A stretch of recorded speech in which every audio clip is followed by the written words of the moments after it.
I went to a lot of these Tea Party protests in the last few months. I have a colleague that I work with who's a rabid Republican. But I went to the 9/11 Tea Party in Bridgeport. I saw a lot of disturbing symbols, socialism, Nazism associated with President Obama.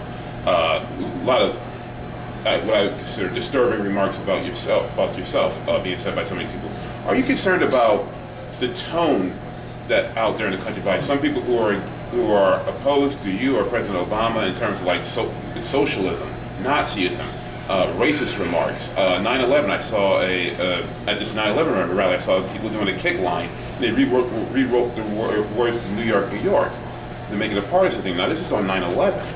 I didn't think we can ever get to a point that we'd be doing partisan political rallies on 9/11. No. What are your thoughts about the tone that's out there and just? Well, it's not unique. You know, I suspect all of you here are pretty good students of history, and there have been ugly times in our history. The difference between those times and this time is the ability to communicate is substantially enhanced. I mean, the power to be able to have a message,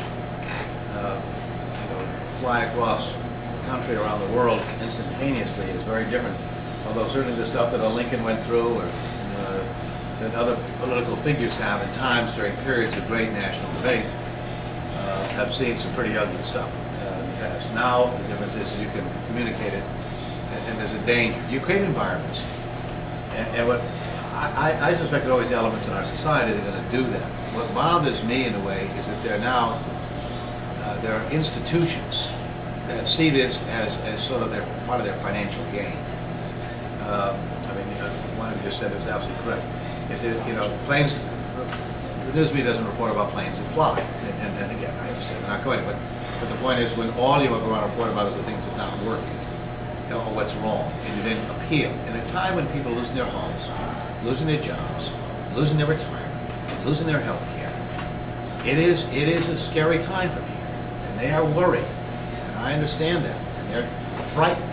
What not about to happen to them, what happens to their kids and their family, and whether or not everything's falling apart. And when you have people out there fanning those flames, that fear and anger are the easiest emotions to arouse.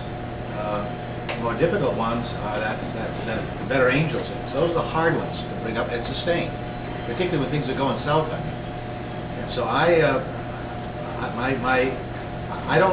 less inclined to fault someone who's out there saying something stupid than I am those major media outlets who seem to revel in it and add to it and throw fuel on it every night. That to me, that is where I think, and look, we are a very civilized people, but we've seen historically, quote, civilized people do some unimaginable things as societies.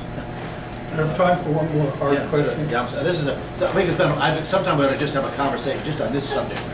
It's just because I've been out there. Because I feel very deeply about it. And look, I'm going to stay in this fight. I'm going to stay. I'm almost enjoying this.